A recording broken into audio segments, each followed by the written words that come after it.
Okay, take our seats. Haya, ketini jamani, ketini. Machete. Yes. Wewe, hawa Tanzania. Hamjambo mabibi na mabwana? Kama unaniona kidogo mikono kidogo, kama unaniona kidogo mikono hivi, haya high five huyo mwenye amekaa kando yako kidogo. Haya mhag kidogo tu hivi kidogo. Haya nataka ushike hivi mkono ya mwenye yako kando yako alafu inua juu. Shika mkono ya mwenye yuko kando yako inua juu. Alafu repeat after me. Sema I don't care. I don't care who you are, where you're from, what you do, what your tribe is, what your color is. All I know is we are one nation. We are one people. You are my brother, you're my sister, and I love you by force. Na ukikuwa na shida niongeleshe. Haya, you can hug your neighbor sasa kidogo. Alafu na mkisi. Wewe.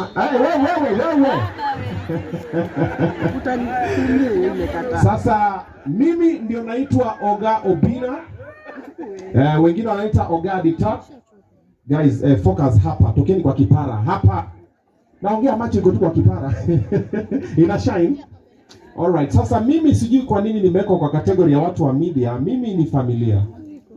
Mimi niko hapa kama familia, sijakuja kama media. Kwa sababu Kimani was not, it still is my small brother. So how I got to know about Kimani, kuna videos zilikuwa zinaenda online, watu wanapost vitu mingi, wanashare, wengine wanachekelea, wengine wanakejeli. Nikasema hii si kitu poa. So I reached out, I found him, and together with the dad who tumekuwa naye toka mwanzo. Maze pigeni dad makofi mazee. Tumeshikana na dad, tumetafuta Kimani, tukajaribu pole hospitali, tukafika mahali tukalemewa, nikatafuta mheshimiwa Mike Sonko. Pigeni mheshimiwa Mike Sonko makofi pia. Na hakupinga na aka come through, tukajisaidia kidogo. Kimani akaenda hospitali, akafika pale, akaanza kurecover mpaka akakuwa discharged. Akaambia pia wangu emotional sister yake anataka kurudi interview, ambia watu asante, akakuja. Tukamkaribisha, tukasema haya sasa tuanze kazi. Kidogo tukaona tena relapse. Kidogo mheshimiwa Sonko akamchukua tena, akamrudisha tena hospitalini. Alafu ndio sasa haya majanga yakatupata. Sasa October has not been a very good month for me personally. Sijakuwa vizuri sana mentally and emotionally kwa sababu tumekuwa na misiba kadhaa zimefanyika. Zingine zimekuwa kwa public, zingine zimekuwa private. Lakini haijakuwa mwezi mzuri sana. So personally I am heartbroken. My heart is bleeding. Hata kwa hii matanga ilikuwa ngumu sana nikuje. If not Omosh, Munez and the whole team waliambia tuende tujikaze tu tuende. Kwa sababu I didn't want to see Kimani like this. This was not the plan. Okay? The plan was different. We spoke with Kimani, we spoke with Kimani's dad, we spoke with Kimani's mom, we spoke with Mheshimiwa Sonko. The plan was very different. And then today now we are here now to lay him down to rest. My heart is broken. And today it is Kimani, tomorrow it can be me, it can be you, if we don't talk to each other.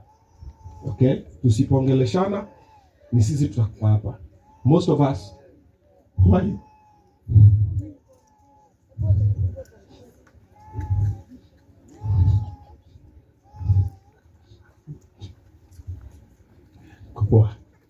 Most of us who are in the media space,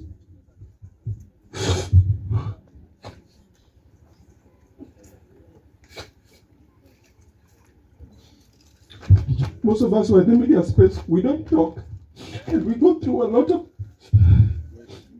of problems, and we don't talk kwa sababu the media wants us to be perfect, and that is one thing that I've tried to master.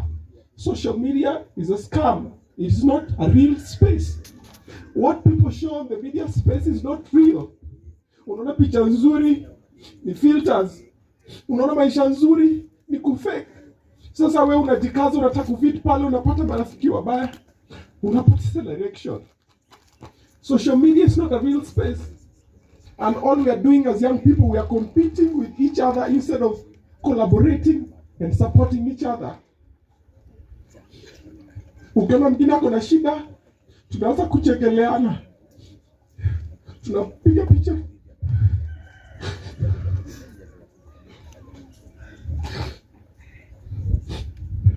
We should not be doing that.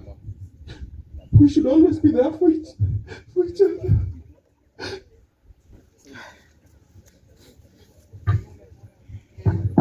It's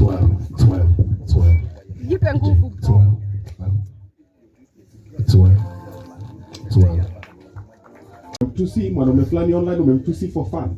Ikuwe ni TikTok, ikuwe ni Facebook, ikuwe ni nini. Hautaona what they go through behind the cameras. This whole month, I've been strong in the public space, but in private, I'm not.